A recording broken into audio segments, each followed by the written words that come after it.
Hi, Soupy. Hi, Mummy Bear. How are you doing? All right. I have been doing a bit of baking because the weather has gone a bit colder, which is nice. Yeah. So the baking came out, and then also have been planting some plants out in the garden because it was too hot for them. Way They too were hot. getting, They like, would have fried. In sizzled. fact, I saw a nettle which was jet black around the edges as if someone had held a lighter to it. Oh, that's quite cool. I'm assuming that's just from the heat. Yeah, Do you I think so. Mm. Anyways, yeah, lots of plants get sizzled. We even got some courgette plants from the neighbours, and Yes. they had dug them up. Oh, the hottest on time. one of the hottest days, and I was like, oh no, I have to plant these. There was nothing else I could do. Anyways, I had to water them in the morning and in the evening just so that they would survive. Yeah, because they really were just soak them in. scorched on the proper south-facing, well-drained soil. So the other day I was able to plant some jalapenos See? and and then also some basil plants, which I had just got from the garden centre. Your little basil haul. My basil haul as a little treat for you. Yes. I popped to the garden centre and they had the most incredible mix of herbs, and I was so tempted to get more, but I thought, don't sweet spend your money. Gotta keep your money. Yeah. Got to save, people. Keep those dollars. Keep those for a rainy day. And anyway, so I thought, well, you know what? I really want some basil plants for the tomato bed because I thought they really just need to be mixed in. I need the tomatoes to feel a bit fresher having these plants next to them because they just kind of help each other. They have that proper symbiosis. Well, also because we're doing our biodynamic planting, aren't we, in our veg garden? So you need a herb per bed. You do, an aromatic herb An per aromatic bed. herb. Exactly. What's a non-aromatic herb? You make such a good point.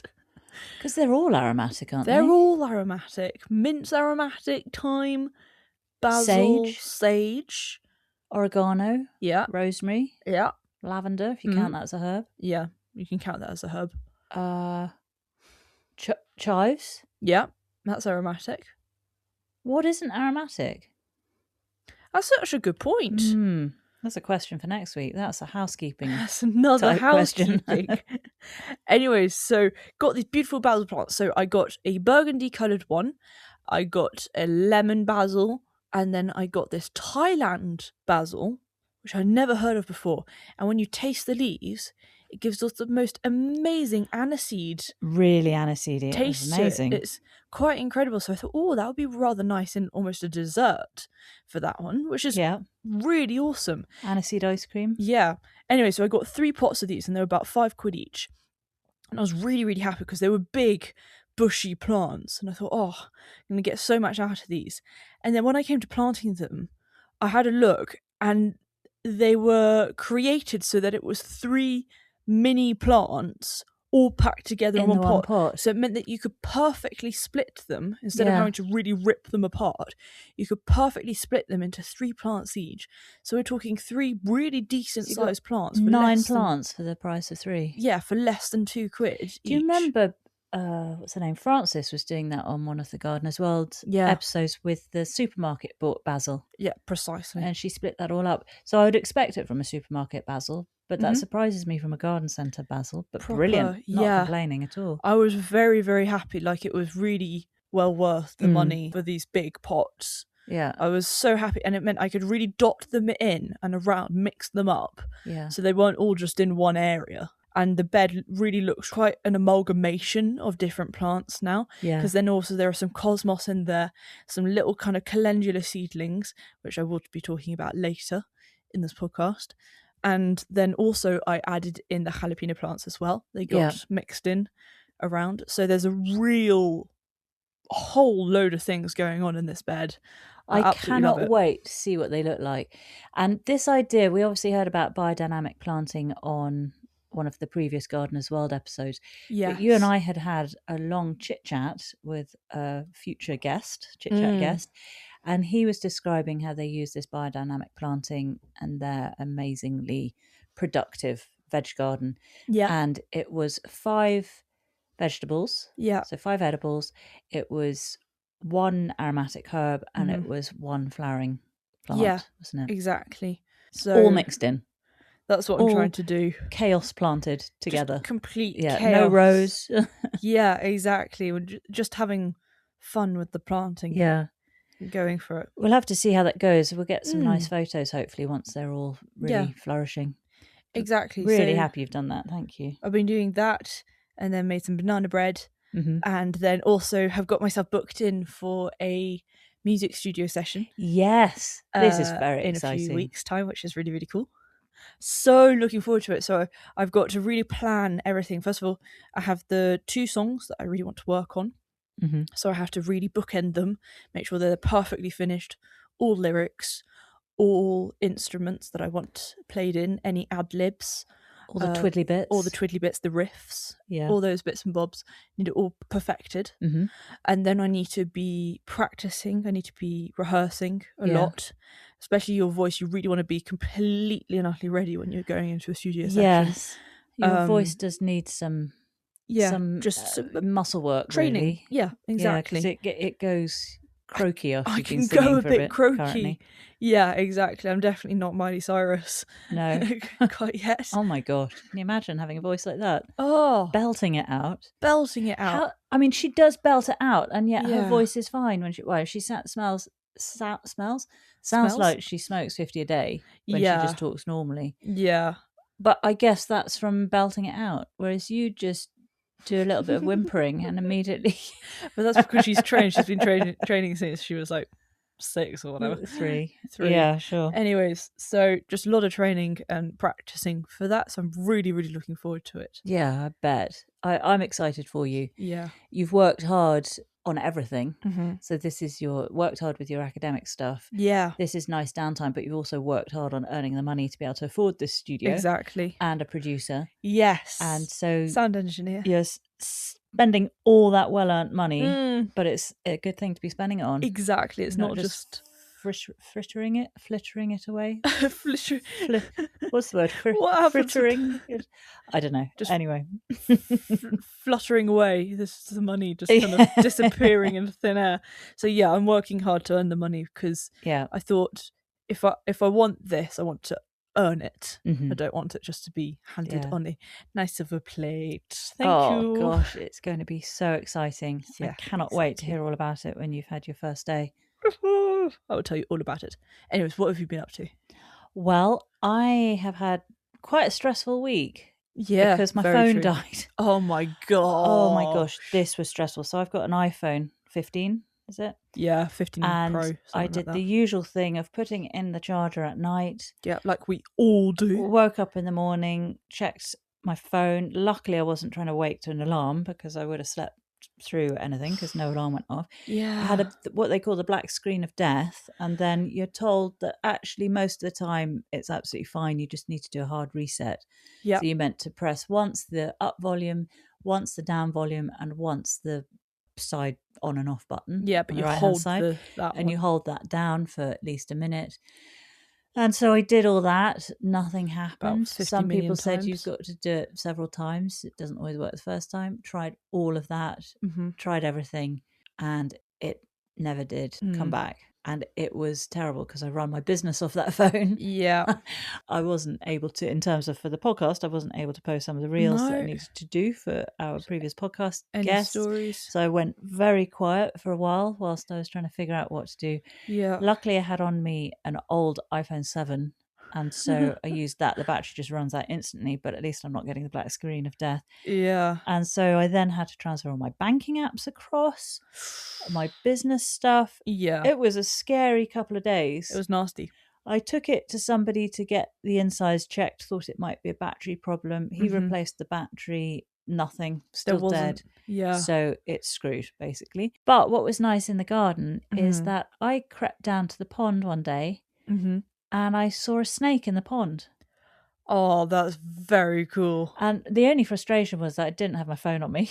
Ha! The one time you don't have your phone on you. The one time I don't. I crept down there, saw it, ran back to the house, called you, went to get the phone, went back down, and it had gone. So I don't know what snake it was, but I was absolutely delighted to see a snake enjoying our pond. I know. Another bit of wildlife down there. I'm very happy. Like when I walk out to the garden, there have been many times now that I've walked past and I've heard a huge snake-like thing slither away in the grass around me. And sure, it slightly freaked me out, but it's really sweet. And at the end, I'm kind of like, oh, that's really nice. We've got snakes in the garden. It always gives me an initial jump. I don't have any fear of snakes, but I'll always have that initial jump. Yeah, I think that's just a reflex action. Innate. We don't have to worry about anacondas in this country, so we're pretty safe. Want to mind the adders because they're pretty venomous. But usually they're grass snakes, aren't they? And that's all right. Yeah, because didn't you, when you were younger, you had a face-off with a spitting cobra? I had a face-off with a spitting cobra in Tsavo National Park in Africa. And this story's incredible. That was frightening. It's because your granddad does his natural history filming and photography. We were staying with an amazing man out there who was running the anti-poaching campaign. Yeah. And we were staying in this house that basically you had elephants stick their trunks through the window and turn the kitchen tap on. Oh, sweet. Yeah, they had a sort of, not a pet elephant, but there was Eleanor, who was this very friendly elephant who used to come into the sort of, wasn't a garden, it was just all part of the bush, really. Yeah. But what you had to remember was in the shower room, you should always put the lid back on the drain for the shower after you've used it, because of the worry of snakes coming in the drain, because the drain doesn't go down some plumbing, it just would go out into the mud outside. Okay. And somebody had forgotten to put the lid back on the thing. And past the shower room was a little storage room where we used to store little bottles of pop, and it was a real treat to have a bottle of pop, a little fizzy bottle. And I think it was Christmas. It was some time of celebration. I think it was Christmas. And we were all sitting out on the veranda eating with this family of our friend who's the anti-poaching guy. Lovely. And we were all sitting around this table. It's me, my brother, mum, dad, their 2 children, 2 adults. So the 8 of us really enjoying ourselves. And then I ran to the back room to get some more pop. Yeah. And as I ran past the bathroom, I saw what looked like just some rope on the floor. And I thought, we always had bits of rope around because Dad and his friend were always up to, they're creating always doing weird knots. Inventions and things. So I didn't think much of it. Then as I came back, I went in just to give another look at the rope and realised that it was a spitting cobra. Because this piece of rope reared up and stared at me. It's put its hood out. It was staring at me. Oh, and you're not meant to blink, are you? No, I was standing in the hallway. I knew I was meant to stay absolutely still, because if you blink, they'll aim for your eyes. And then you're there's doomed. The movement, and then the venom gets in your eyes. Oh so I'm standing there absolutely frozen still. And Dad tipped back on his chair and said, "Are you all right?" And I just didn't move. I didn't say anything, just carried on freezing. And then he realised something was wrong. And he came down, realised there was a snake. And most dads, what they'd do is they would try and rescue you. Could have, I don't know, rugby tackled me out the way or something. He said, "Wait there." He went off. He got himself some sunglasses. Mum's really, feminine, had sort of little designs on the side, sunglasses. Put those on to protect his eyes. Got his camera. Came back to film the spitting cobra. And are you serious? So then he's filming the spitting cobra. You're meanwhile not blinking. Then I was able to get out of the way. Okay, then good. They captured the spitting cobra because their friend had some mongooses and they wanted to do some photography of the mongooses interacting with the cobra. So they then did some beautiful footage, which I think ended up going on TV back then. Oh, cool, blimey. And there's some beautiful footage of these mongooses and how they behave around cobras, how they protect their young, how they go for the eggs, all this kind of thing. So oh wow, that was thanks to me, that nice bit of footage. I think might even have been on the BBC, so the BBC owe me one. They owe you. They owe me a few things with some of the adventures I've had with Dad and his filming, but I'll tell you about that another time. Anyway, Oh, that's hilarious. Cool, blimey. Yeah, so spitting cobras have a bit of an issue with. If I came across an anaconda, I'd have a problem, but our grass snakes are all right, really, to summarise that story. Yeah, I think they are. Now, sweetie, we are meant to be doing a shorter one this week. We are. Because from the beginning of June to the end of August, we have quite a few things going on. Yeah, it's busy. It's some break. Work and some travel that we're trying to do. Yeah. All that sort of thing. So what we're planning to do for these 3 months is we're just going to do recaps. We're not doing any No Way News. Yeah, exactly. We have a tiny bit that we have to do today because we got the housekeeping off some No Way News from last week. Precisely. So we'll quickly run through those. Cool. I have 3 pieces of housekeeping. Okay, cool. I've got 1. Do you want to do yours first? Yes, mine was very quick, and it was so stupid that I didn't say who this was. So last week I talked about Dom Perignon. He did not invent champagne, but it was actually a French woman in kind of the 17th century. But he took all the credit. And he took all the credit. And then I didn't even say her name. You didn't even give her any credit. I didn't give her the credit. Poor woman. She's been waiting for this moment for your No Way News, Sweet Pea. Honestly. All luckily, these of years. When I looked her up, she does get the credit now. Okay, good. She's a big name. So people know her as Madame Clicquot or Madame Clicquot Ponsardin. Oh, Clicquot. Yeah, Clicquot. And she has a wine named after her. Interesting. So yeah, she's very well known now. Yes, so of course she is. She isn't just some random woman, French woman who invented champagne. Well done, Madame Clicquot. Yeah, exactly. She's even called Madame Champagne sometimes. Is she? Yes, because she's synonymous with champagne. She is synonymous with it. So that was mine. Oh, good. Well, that's handy to know. Yes, it's a good fact to pull out at the dinner table whilst you're supping your champagne, sweetie. Not that you sup champagne. No, unfortunately Your not. apple juice. My apple juice. No, I do pineapple and lemonade, thank you very much. Okay. Or a virgin mojito. Well, my bits of housekeeping. First of all, you asked me about Efudix, that cream that is for putting on melanoma on your cancerous cells. And you said surely it doesn't just go for the bad cells. Yes. It does. Oh. And I'll just give you briefly how it works. So it has a DNA blockade. The active ingredient in it is called fluorouracil. Okay. And that stops an enzyme called the thymidylate synthentase. I feel like you should know all these words from all your studying that you've been doing. Yeah. But it stops that from functioning. And without this enzyme, the cells can't produce the DNA and RNA that they need to multiply and survive. Also, because the precancerous and cancerous cells grow and divide much faster than healthy skin cells, they're far more vulnerable to the DNA blockade than just your normal skin cells.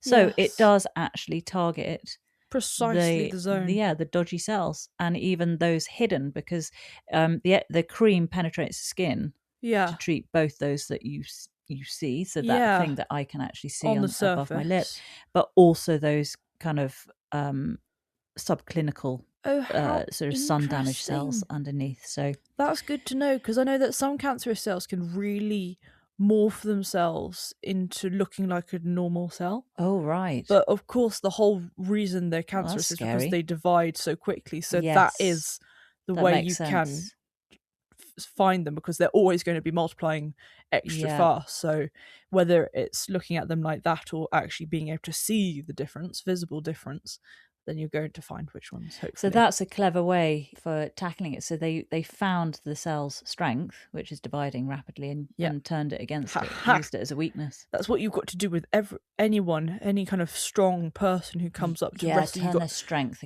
against them. Exactly. Make it their weakness. Make it their weakness. But also medicine. Yes. Now, the other thing was Subway sandwich bread. Oh, yeah, which is actually super duper sugary, and so it's actually a brioche or something like that, or cake. A cake. Well, so I sort of gave that vague fact. Anyway, I have the details. So it is specifically in Ireland. So the rolls used in the Subway's sandwiches, they contain too much sugar to be considered bread. Wow. And that has been ruled by Ireland's Supreme Court. So it all stems around how bread is taxed. An Irish franchisee of the US company Subway had claimed it shouldn't be paying VAT on the rolls it used in the sandwiches. But the court ruled that because of the level of sugar in the rolls, they can't be taxed as bread, which is classed as a staple product. So you have no VAT on that. So it's not considered a staple. Gotcha. They are then having to pay the tax, which meant that the rolls were subjected to a tax at 13.5%. Interesting. I didn't know how bread was considered a staple and therefore 0% tax. That's very interesting. So there's no point adding more sugar into it if they're going to get more tax on it. I guess it depends then on sales figures, doesn't it? Because everyone's addicted to the sugars, so they keep going to Subway for their amazing bread rolls. Have you tasted their bread rolls? They're so good, man. Oh, I don't like the sound of a sweet bread. But if you remove the sugar, then people aren't going to buy their rolls from Subway. Right. The other thing was about sharks, and I said about how when they turn on their backs, they have this. I was saying it's not asphyxiation, but I couldn't remember what it was called. Get hypnotized, and it's called tonic immobility. Ooh. And it's thought that it kind of disorientates them, and it makes them just go into this really chilled state where all their muscles relax and their breathing becomes really sort of deep and rhythmic. Oh, I wish I could do that if I just rolled onto my back. Gosh, I wish I could do that. And so it's useful for researchers, if they're trying to put a probe, I don't know. Yeah, like a tag. A tag, thank you, on them, anything like that. They will flip them onto their back to do it. So it causes the least stress to the shark. General disruption. But they don't actually know why they do it, because, one thought was it was, feigning death if they were being attacked. But because they're an apex predator, they're at the top. They're not being attacked. Yeah. And also because it's a reflex action. Yeah. That's not particularly helpful, because if you're in a situation and you need to determine feigning death or getting out the way, you probably want to get out the way. Anyway, so they think it can't be that. So then they wondered if it was to do with reproduction, but then that didn't tally with how sharks mate and reproduce and that kind of thing. Yep. So actually it is a complete mystery. There's no understanding as to why sharks have tonic immobility. How cool. I think it's a bit like trump cards, where everything has to have a weakness, otherwise. And by trump cards, I don't mean Donald Trump. I mean those old trump cards, the actual trump cards, the fun ones, the fun trumps, the fun trumps. But they, you've always got to have a weakness, haven't you? If you've got your pack of dinosaur trump cards, the T-Rex even's got to have its weakness. Yeah, so there's always a weakness. Perhaps everything needs to have a weakness, and that is, I think that's a shark's very weakness. Cute. Poor things. Anyway, sweetheart, I can just imagine them go, play dead, bleh. Oh, flop over. Yeah, how sweet. Sharks, bless them, eh? Bless them. That's what everyone says. Oh, bull sharks, bless. Anyway, we have a couple of messages. We do. To talk about. One's a quick one. It's just regarding your beautiful foxgloves, sweetie. Oh. Do you remember Nate Moss from Goldwell Flowers? Of course I do. Well, he commented on a photo of your foxgloves and he said, my absolute favourite flower. He did put brackets for this month anyway. Yes, because it is hard to find a favourite flower. It changes, but I'm so on board with that. I used to really not like foxgloves beforehand, really? Which was incredible. I didn't know about that. Now I love them. I had no idea you didn't like foxgloves. Yeah, I suppose I kind of was put off them by the fact that they're super duper poisonous. Yeah, well, and just don't eat them. Me with my OCD just freaks me out. Right. But because I've been nurturing them and looking after them, I'm absolutely loving them, and I'm still alive. They are gorgeous. Yeah. They're everywhere now, and I'm thrilled about it. And then they're going to self-seed all across the bed. Yes, couldn't make me happier. And it's one of the best things you've done in the garden. Beautiful work. Then the other message was from Penny. Yes. Regarding a music podcast. Is that right? I handed that one over to you. How did you get on with that? Exactly. It's called The Music Business Buddy. Mm-hmm. And it goes over a whole load of different subjects, which is fantastic. And so many that I need to know about, like how to build a fan base. It talks a bit about AI. It says about how India is taking over a bit the music industry. Right. Where the kind of the Bollywood. Oh, yes, of course. Which is some of the most incredible music ever. It is. I absolutely love it. Like, you just have to dance. You do, yeah. And it makes you so happy inside. I couldn't be happier listening to that kind of music. Yes, it is brilliant. It's really, really cool. And so all of these really great topics that they talk about, and then different experts will come in and... Oh, brilliant. That was so thoughtful of Penny. Yeah, so thank you very, very much for recommending that. Yes, thanks, Penny. I think I won't see you at all now, will I? You'll be squirreled away. Squirreled away. Listening to that podcast. Exactly. Well, before we get on to the recap, just a quick chit-chat catch-up. Just two people I wanted to mention. One is lovely Benn Storey. Do you remember him from his gorgeous place in Clapham? Yes. A really beautiful garden on a very steep hill. He terraced it all. He used a lot of those gabions or gabions. Yeah, exactly. Relied heavily on those. Well, his garden's opening for the NGS on the 7th of June.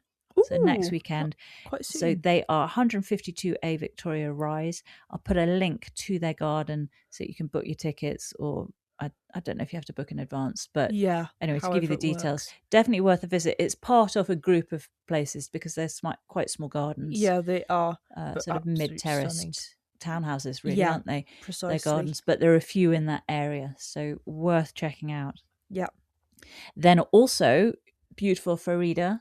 Yes. Farida Sober with her seed snails.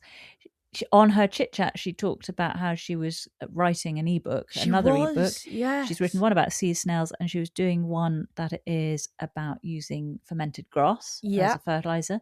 And she's going to be announcing that very soon. She's mentioned that that's nearly ready. So watch this space, but we will immediately let our subscribers know as soon as that comes up. Yeah. And drop you an email with details. But can't wait for that. I will absolutely be getting a copy because it is very interesting. It sounds like she's stumbled across something completely new, but as she says, it's been around for ages. It's just not mentioned much. It's not a mainstream way of it's not looking after your garden. So not your typical allotment or gardening ways. Yeah. So look forward to that. Anyway, shall we get cracking with this recap? Absolutely. This is Gardener's World 2026, episode 11, recap. Off we go. First up, did you notice the jacket Monty was wearing? Yes. Lovely jacket. I thought he looked ever so smart, but it was a bit restrictive for garden jobs. And also getting a bit hot, apparently. Yes, got a bit hot and then a bit cooler. Well, I thought, since I often give some intel on the clothes Francis, Adley and Arrett are wearing, I thought I should give the lowdown on Monty's wardrobe. Yes. So I looked into this jacket and I fell down a massive jacket rabbit hole. Riley. A little bit of goss. According to the Express Online, Monty's had a little bit of a slapped wrist because on one of the previous episodes, episode 8, I think also episode 7, but on episode 8, he's wearing this gorgeous navy Barber jacket. Yeah. £300 jacket. Ooh. On episode 7, I think he's wearing a Barber gilet. But the issue is that actually Monty is... how would you describe him as like a model for Barber? So he is actually, if you go onto their page, he's there advertising their Barber Way of Life range. Oh my god! so he's doing modelling all these Barber jackets and gilets, walking around the countryside on the BBC. Some shots of him with Ned. Well, no, so that's on the Barber website, which I put a link to, and on the BBC. So, of course, we know about the strict guidelines. Ooh. Let me tell you what they are. Ouchie pouchy. Presenters or other individuals must not appear on air wearing clothing or using products or services which they have agreed / been contracted to promote, advertise or endorse, or in which they have a specific financial interest. So, this is hilarious. According to the BBC, he did get a little bit of a slapped wrist, and we shouldn't be seeing any more Barber jackets on the show. But gorgeous jackets. Had to check them out. I will put the web, because we're not with the BBC, so we can show you where to find them. Exactly. So you will find a link on our website. Precisely. Quite expensive, £300. Ouch. Yes, I mean, out of our price range, but they're very nice. The one that he wore this week, the nearest I could get to it was a sea salt one. It's called a chore jacket, and I will put a link to that one. It's very, very similar, but not quite the same. Interesting. Right, well, back to garden. He was doing the Chelsea chop, which is the chop where you cut back perennials by about a third, or you cut it back to a third, and you do it around Chelsea time. And it just means that you can stagger the flowering for a little bit later in the season, and you get a slightly bushier plant. And what did we hear from one of our soon-to-be chit-chat guests? He talked about the Chelsea chop and the Hampton hack. Yes, which was new to me on speaking to him. Exactly. So that's another time to do a load of chopping as well. Yeah. It's around Hampton Court time. Hampton Court, exactly. So you said the plants you can do this with is Geranium Blue Cloud, Rudbeckia Heleniums, and Helianthus. Mm-hmm. He showed off his Alien Purple Sensation. We know that it comes up in the borders every year. Mm-hmm. Looks gorgeous. Yeah, did you see, though, there was one shot of those beautiful Purple Sensation alliums juxtaposed with, I'm assuming, totally tangerine geums. Ooh. A really pretty shot, and those two colours next to each other, really, really eye-catching colour combo, aren't they? Yes, absolutely lovely. Delicious. I do love those. He was then replanting those big pots. Yeah. And they had tulips beforehand in there, but obviously those are well over now. Because they're such big pots, he does leave some of the old compost in the base, which is really dry, really poor, because it's got all the nutrients sucked out of it. But then he can just add some new compost to that, and so it kind of rejuvenates the soil a bit. Yeah, his sieved garden compost, some leaf mould and some more grit. Exactly. And then he can plant up with some new things. So the staple plant is the Acanthus spinosus. Mm-hmm. You do not want to put this in a bed because it can run right a bit like mint. It's that kind of thing where it will just go crazy. Salvia amistad, everyone knows that's the big craze for salvias. Mm-hmm. Everyone has that one. Yeah. And then scabious black knight, which we've heard of quite a bit before. A bit of drama, darling. And he also put a support in, didn't he, for that acanthus, because it's a bit floppy. He'd taken a section from another plant. Exactly, it's very floppy. And talking of running through your borders, he's having quite a lot of problems with the alliums, because originally he put in 100, didn't he? Yeah. And now they're just spreading everywhere, and he classes them as a weed. But they look gorgeous. They do look Best gorgeous. weed ever. I know, I'd love to have that as a weed. But also, salvias are so easy to propagate, because I propagated a whole load of salvias and they're now in the new bed, and they're non-hardy ones, and they look absolutely incredible. They've really bushed out, and they're going to flower this season. Gorgeous. It's going to be amazing. Can't wait. And then we're off to Carol Klein's place, and we're talking seeds. Masterclass on seeds, and also how to sow them properly. Yeah, really. Absolutely. So she's looking first of all at a broad bean which was soaked, and she chops into it, and then she talks about the processes which take place in the seed. And then she hops on FaceTime to natter with Professor Malcolm Bennett at the Hounsfield Facility at Nottingham University. Exactly. And did you recognise him? No. Okay. Am I meant to? I love that nod. I don't recognise people much. We'll talk about him in a bit. Okay, well, he talks about the two main hormones that make the seed stay dormant was interesting, wake up and do stuff. The yin and yang of hormones, he said. Exactly. Sounds a bit like me and my hormones, I think. Sounds like my hormones, frankly. Especially the first one that he talks about. The abscisic acid. That's me. The sleeping beauty hormone. The sleeping beauty. I have lots of that one. And the other one is more like me, gibberellic acid, which is the wake up people. Prince Charming of hormones. Rise and shine. Up and at 'em. Exactly. But what's so interesting about this is he says the trick is to have a variation in the temperature. So once it's been sown, keeping it at a constant temperature doesn't help. You want it to be experiencing that spring fluctuation of temperatures, which is the opposite of what I thought and what I've been doing with seeds. Interesting. Let's keep it all constant. All nice and constant for our seeds. How interesting. That's why the greenhouse is really, really good, because it can get lovely and hot in the day, and then at night really drops because it's not heated whatsoever. And I mean, there are cracks in the doors and everything, so wind can come in. Well, I haven't been doing mine in the greenhouse. I've been doing them all in the house on a big windowsill, but I think it just stays too constant. Possibly. But he also says the other thing, of course, that we know seeds need is water. Yeah, because they're super dehydrated. They're like 15% water. Yep, and when they sense water, the radical comes out, and it's got these gravity sensing cells, so it knows to go down and explore for water and nutrients down there. Exactly, so it really goes down into the earth. And so Carol shows how she handles her seeds. She said for the big round ones, like sweet peas, she station sows those, each individually in modules. For finer seeds like Nigella and Nicotiana, she sows on the surface of compost and sprinkles with grit, and she waters always from beneath. Yeah. And Malcolm says that's good to be watering from underneath, because then you get your strong root system, because you want the roots to grow down. If you're doing it on the surface, they're just going to stay surface level. Yes. And we've heard that a bit before, haven't we? Absolutely. And then Malcolm talks about how it's demonstrated by Charles Darwin and his son that roots could sense water. This reminded me so much of our blind cat Poppy, who's sadly no longer with us. But do you remember how she could sense water? She could sense water, yes. She was like divining sticks or whatever. She would just make a beeline for water. If you were sitting on the floor and had a glass of water, she would find it immediately. She would. Next thing, this little tiny pink tongue would come out. Oh my gosh, she was sweet. She was so cute. She was such a cutie. Anyway, Carol's impressed with Charles Darwin, as she says, hats off. Yeah. Hats off to Charles Darwin. Exactly. And Malcolm's intrigued by the pink blossom above Carol's head. Yeah, the cercis. And the camera draws out and we see a shot from really quite a wide angle shot. I know. So Carol looks very small because she's absolutely dwarfed by this huge, huge tree. And Carol explains that this cercis was one that her mother had grown from a seed. Yes, that was pretty very cool. Impressive.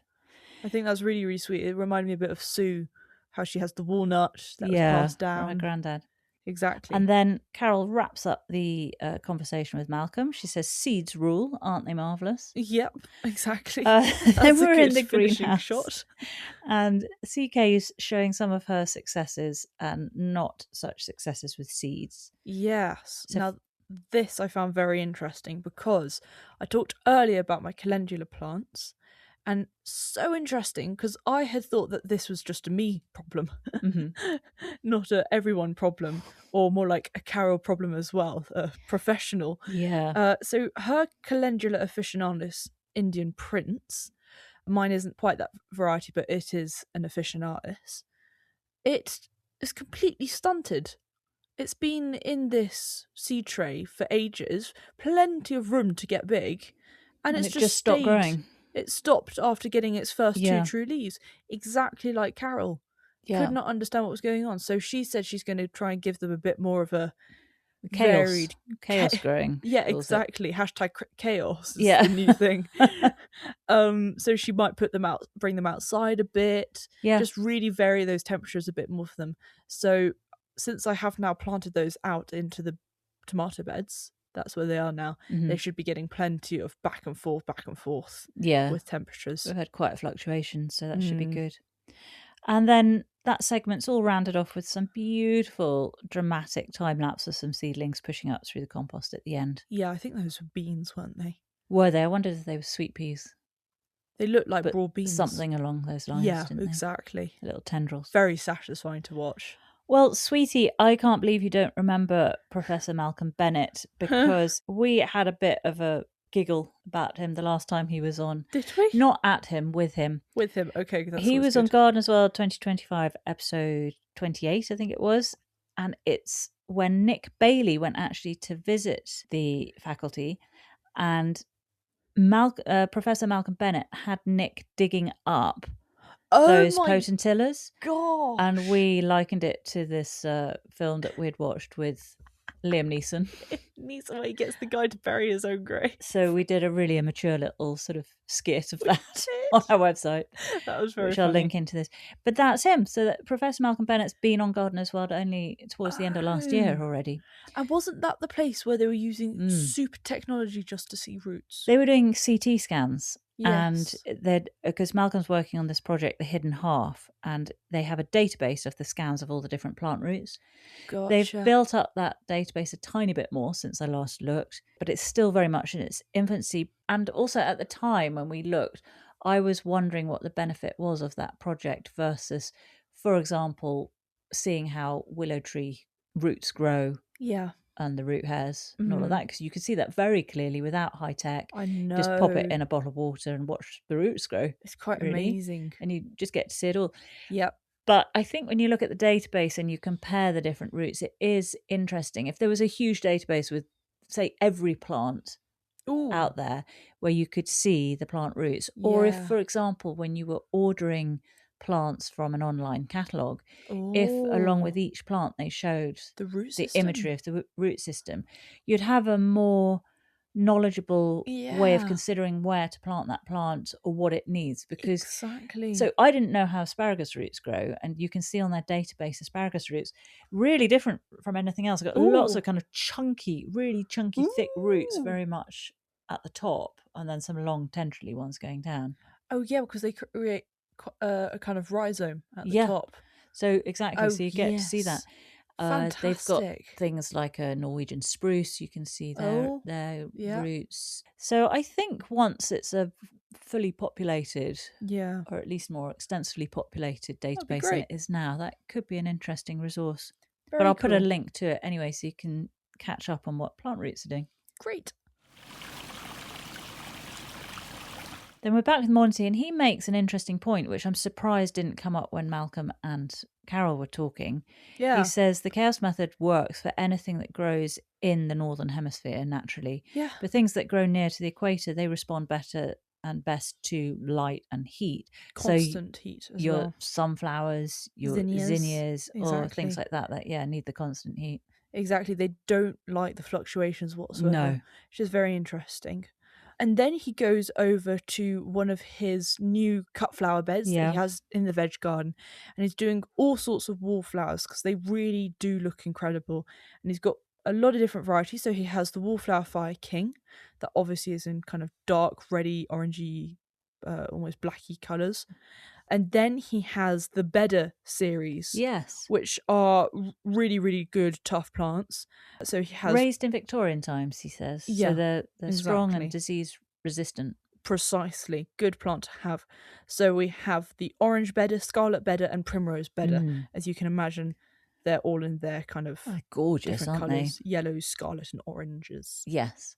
So he does his usual thing of making his drill either side of the board. He sprinkles in the seeds as thinly as possible, then runs his fingers either side of the drill to cover the seeds, and then, of course, waters them in. He says they are tough, so as long as their drainage is good, they're pretty happy with everything else. Exactly. And then we head over to your gardens. This is Joe Daniel's place in the Lot region of southwest France, and he lives there with his wife Emily, his 4-year-old son Sid, and spaniel Flo. And it had such a different feel about it as well. That was perfectly placed in the countryside. Like, they were lots of space. I couldn't see any houses around them, which was really lovely. They were just beautiful fields. I loved the scenery. It was just so it looked very calm and tranquil there, didn't it? It did. There was a nice light. Yeah, different atmosphere.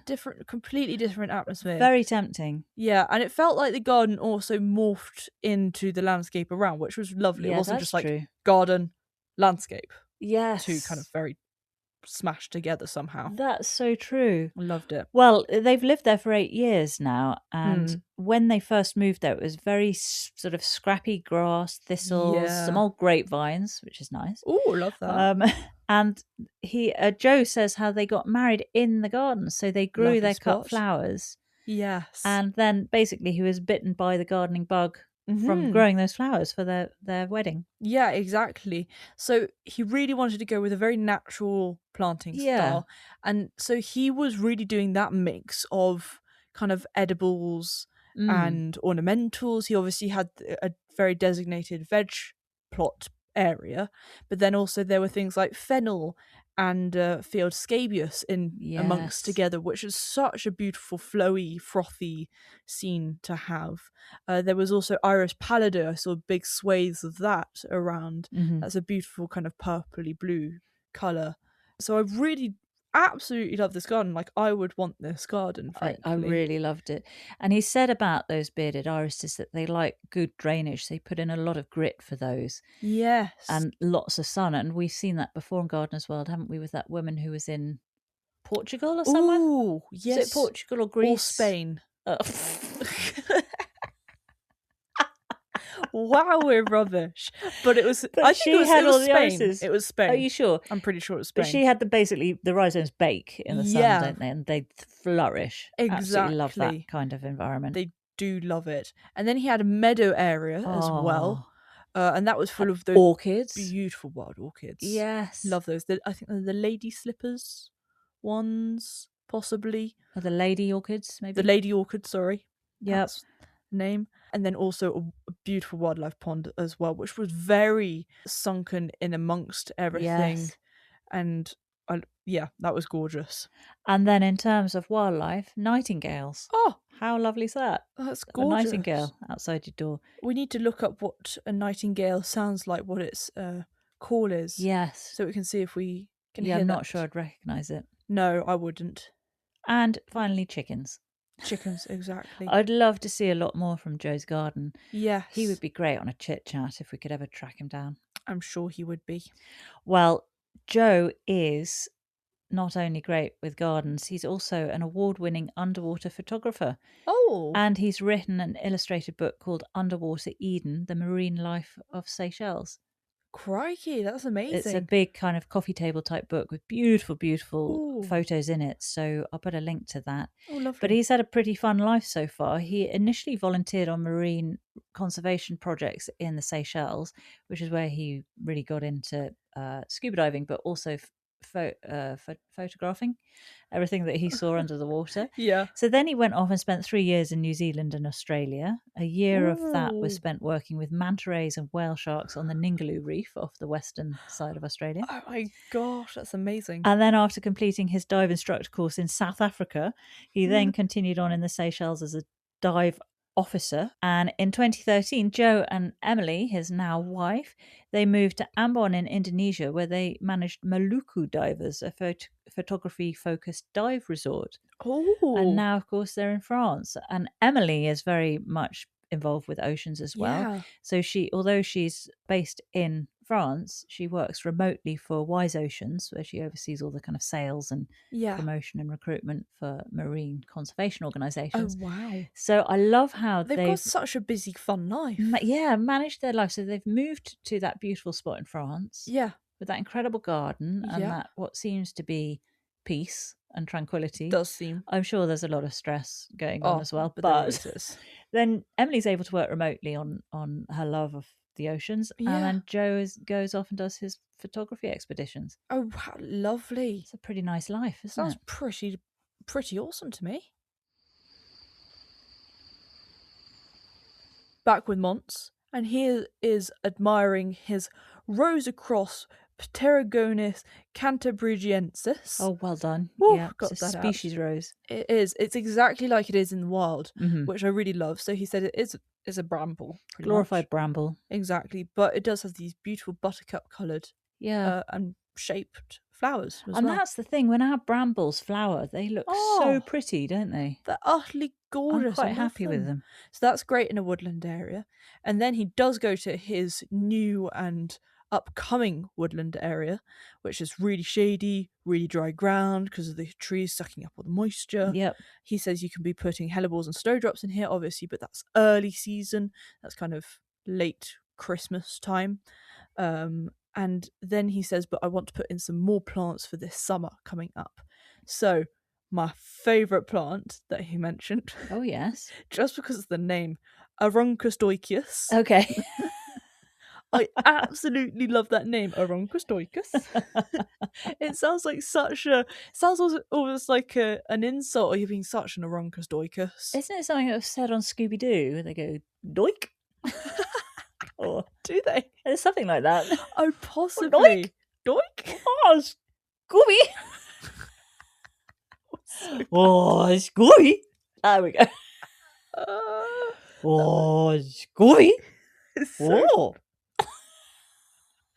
Oh, Shag! That was bad. I'm so sorry. I shouldn't even try to do my impressions. But also, you should finish the name, because he doesn't just blurt, oh, Shag. Oh, Shaggy! Anyways, we'll get out of that.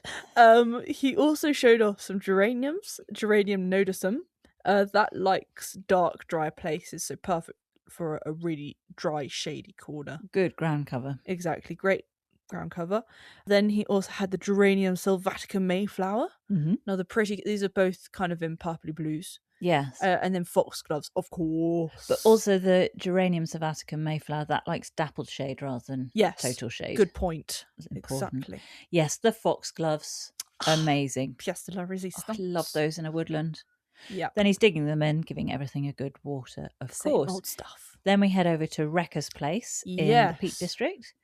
Talking of gabions or gabions, never know how to say it, she's really gone hell for leather with those, hasn't she? No, I wonder how much it cost her to create those huge terraces. A lot less than if she had used great big sleepers.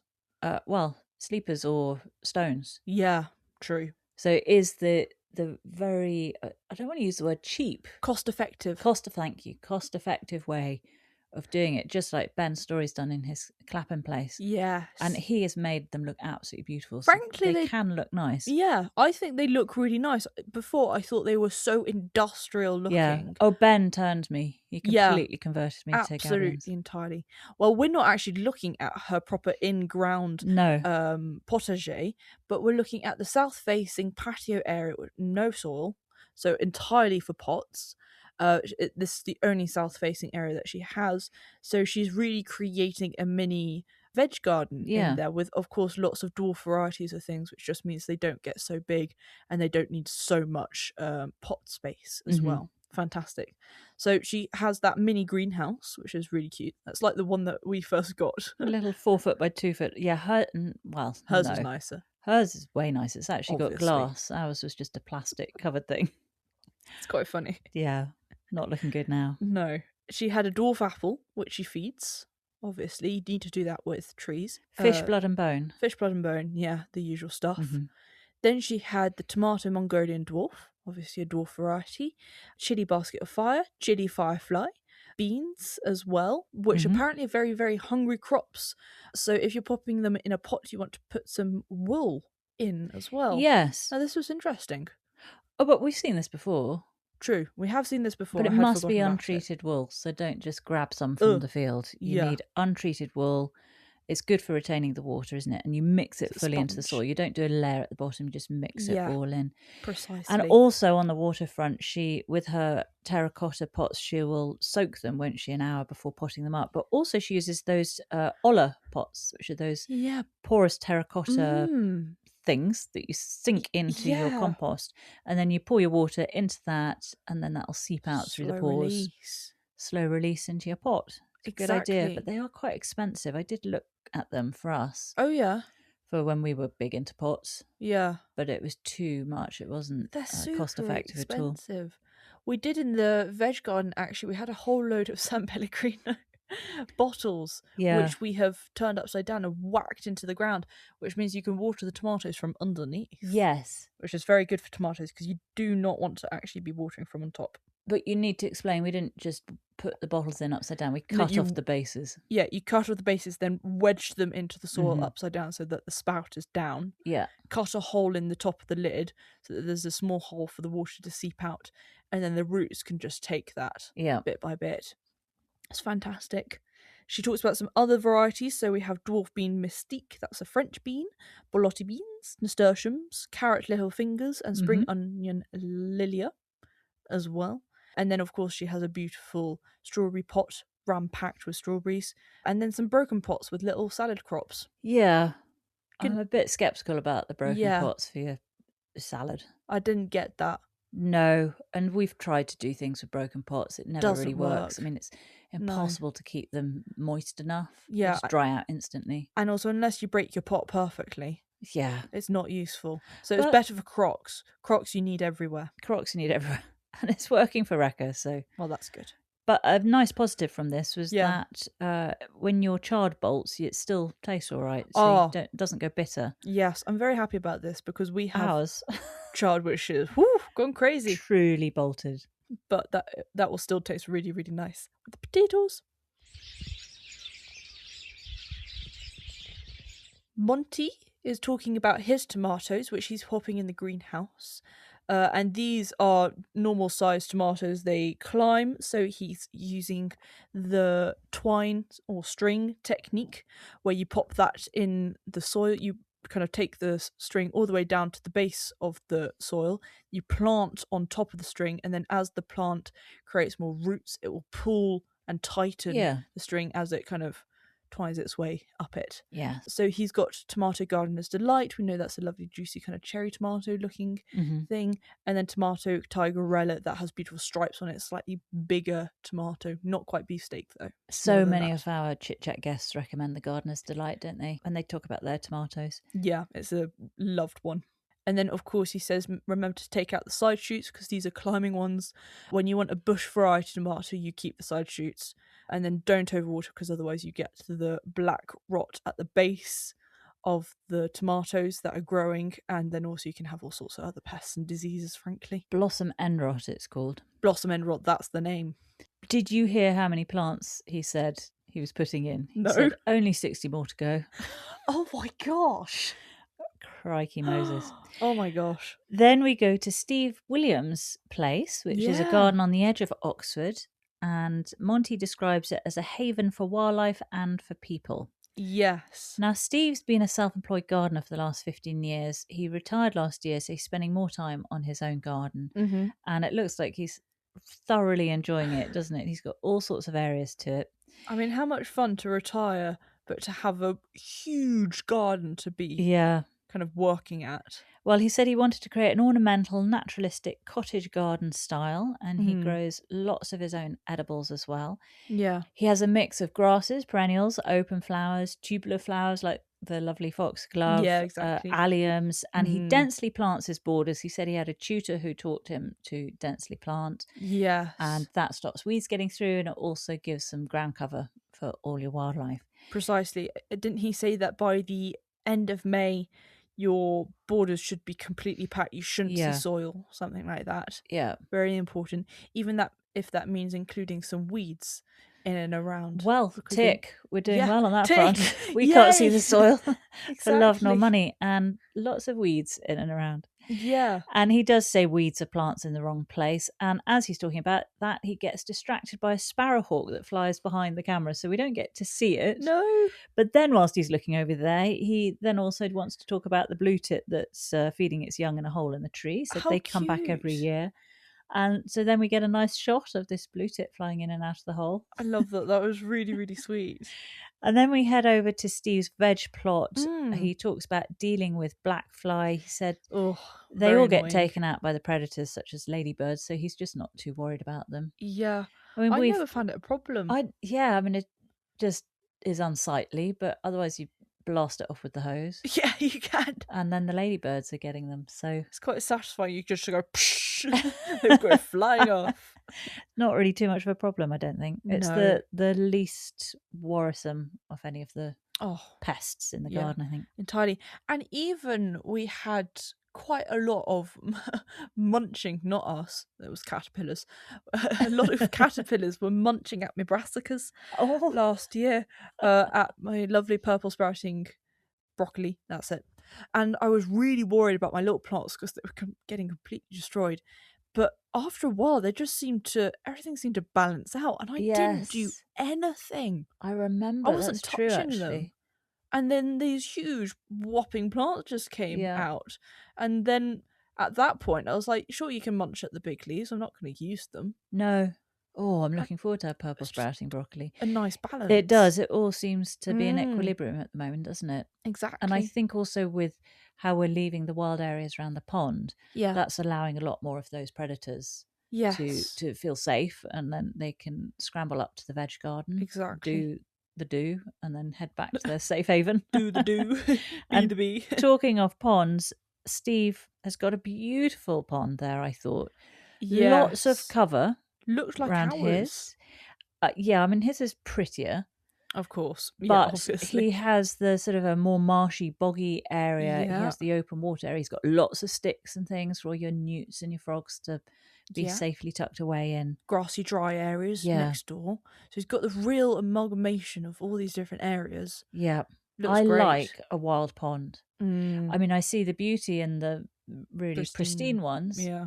But there's something very rewarding knowing you've got all that wildlife tucked in there, enjoying the wildness of your pond. I know. So I'm happy with how ours is doing. Yeah, right now. Like when I look at our pond, I think, gosh, there are so many things. I feel almost like there are eyes looking at me. Oh, I bet there are loads of eyes looking at you. We can see you, but you can't see us. Oh, loser! I think they're just having a great time because there are so many things to hide under, to duck under, to make little hidey holes. It looks so fun. Well, talking of that, you set up the camera, the night vision camera yesterday, so hopefully we're going to see, and that's aimed at the pond. Yeah, hopefully might catch the badger. Oh my gosh, that brute of a badger. I've so no funny. doubt that will be on the camera. Love that thing. And then towards the end, more wildlife to look at. Steve has a light trap set up to survey the moths that he has in his garden. Exactly. And he shows us a couple. There's the cetaceous Hebrew character moth, which I thought was a good name. A very cool name. And then also the poplar hawk moth. A beautiful, beautiful moth. Absolutely I do love that these. I've had quite a few of those on my fingers over this time.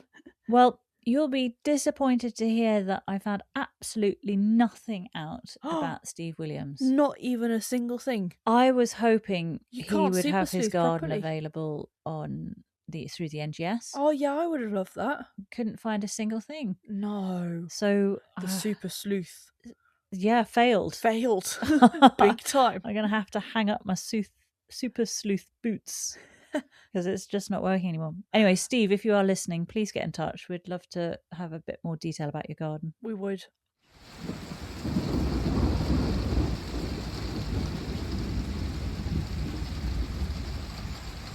Monty's got his very smart coat back on. He says, we're part of nature and it is part of us. And as a gardener, I think the real secret is to respect and live in complete harmony with all living things in your garden. And that is what makes you happy. That's what makes you feel good.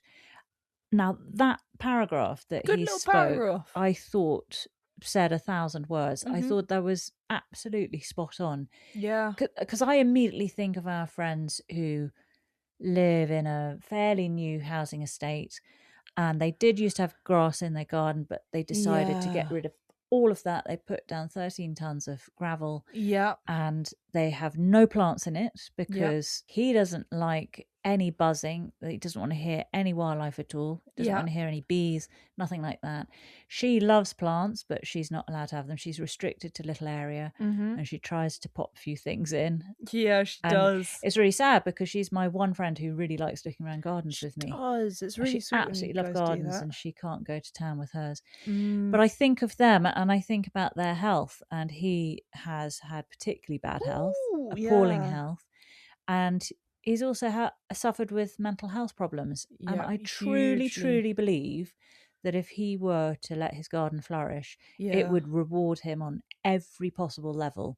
He would go out into this sanctuary, he would have wildlife doing its thing, he would be much happier for it, and his health would improve for sure.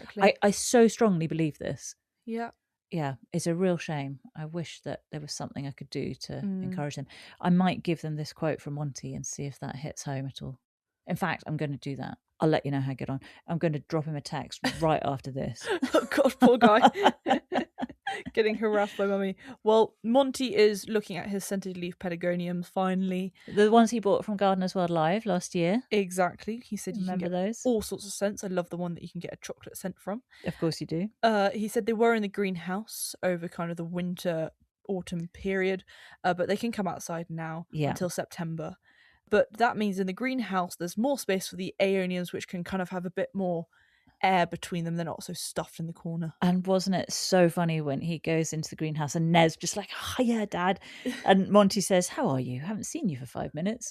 It was a classic Hobbs thing of just, I haven't seen you for 5 minutes. I am so happy to see you.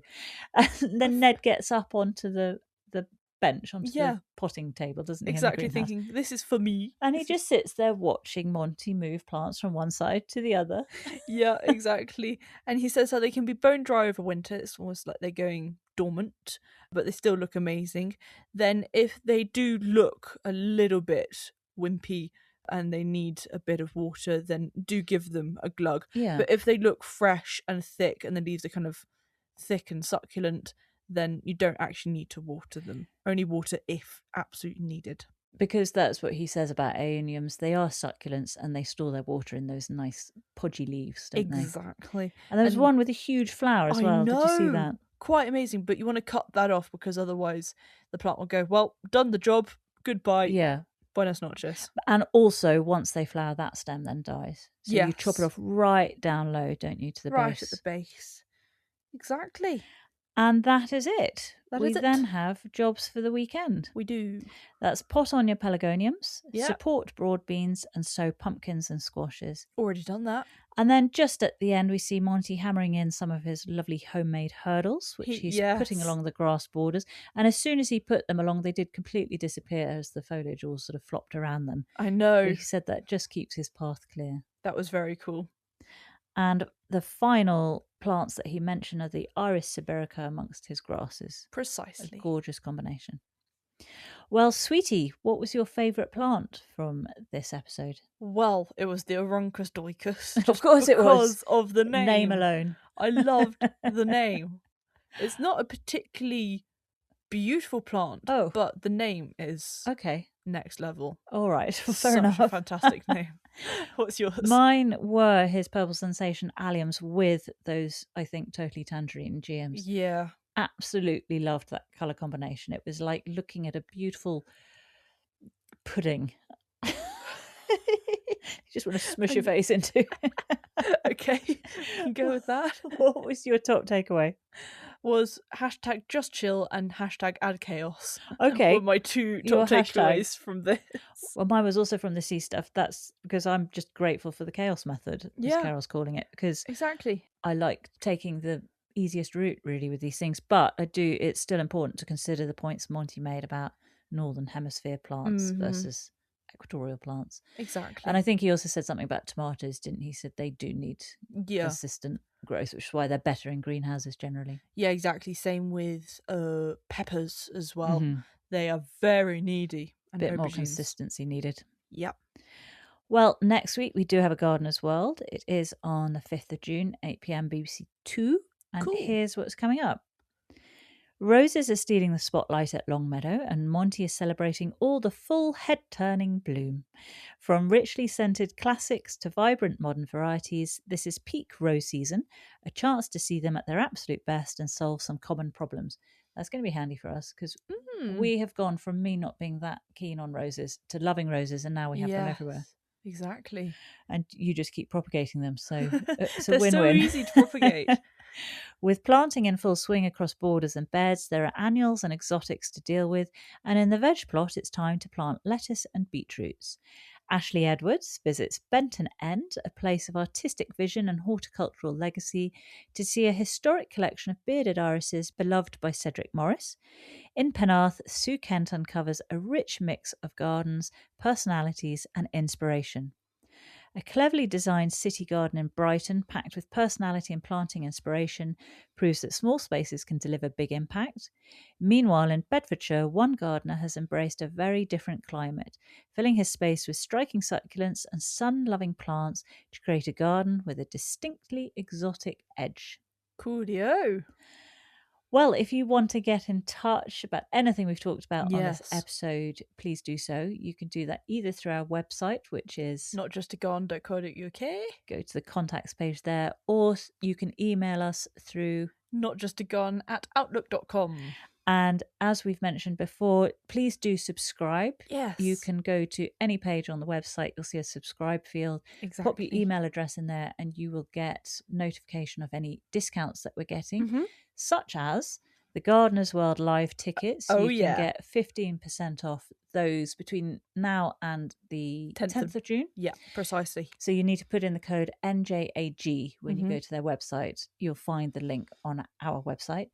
And also Dan's Plants, his beautiful online nursery. So you need to go to his website, Dan's Plants. Yep.